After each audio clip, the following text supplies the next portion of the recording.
Hi guys, Neil here, and in this short video I'm going to show you how a client of mine used a combination of 80/20 and selling price to substantially grow his profits.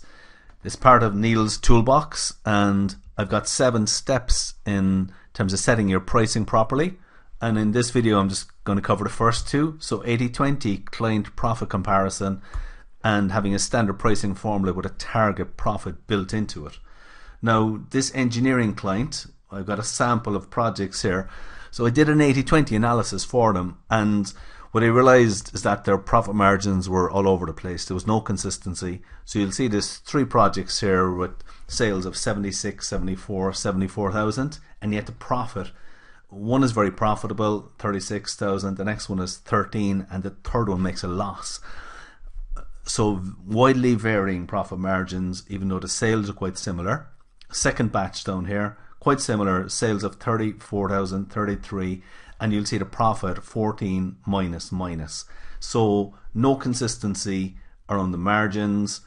I'll show this in graph form, and again you can see, look, every single one of these jobs has a different profit margin.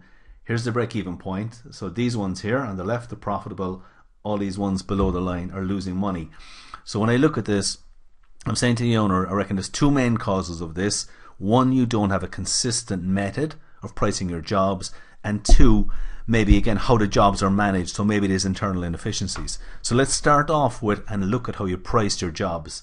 So I asked them, I said, the next time you're pricing a job, there's 3 people do it at different times. I said, why don't the 3 of you price it separately and we'll do a comparison. So I was in with him the following week, and he was showing me what they came up with. So this is the same job. It's for quite a large builder in the UK. So manager A came up with a price of 360,000, manager B came up with a price of 250k, and the owner came up with a price of 160.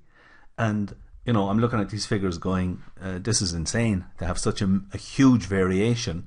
Now the owner, how he came up with 160 is he was going to go in at cost price to get the job. Now it's one of those strategies you hear of a lot, and then we'll go in the next job and go in at a higher profit margin, but it just never seems to work out that way. So these 3 individuals had 3 methods of pricing the jobs, and they were all different, and that's how they came up with this huge variation in pricing. And if you look at those 3 prices, we go back to the graph, that is why this graph is all over the place, because one job could go to manager A, the next job manager B, so they all had a different way of pricing their jobs. Now the solution to that is, what you want is a standard method of pricing the jobs. So I often do this with businesses. You go in and design a template that they can use for pricing every job. So we did this for this particular job for the builder. Here it is, you put in your standard labor hours, they have their hourly rate, multiplies one by the other, and then put in your profit margin.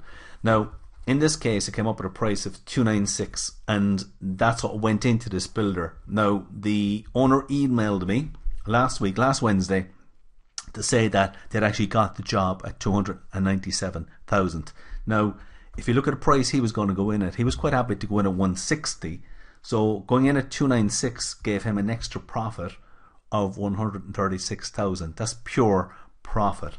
So just this example can just show the huge value you can get from looking at your project profitability analysis, understanding what makes some jobs profitable and others losing money, which led us on to looking at how he prices his jobs and putting a standard formula in here. So I mean, the next time they have a job, let's just say the next job is 1,400 hours, we put that in there, and automatically it calculates a price to give us a profit margin of 45%. So using this, you can always have a consistent profit, and it's a brilliant way of maximizing your profits and increasing the profits in your business.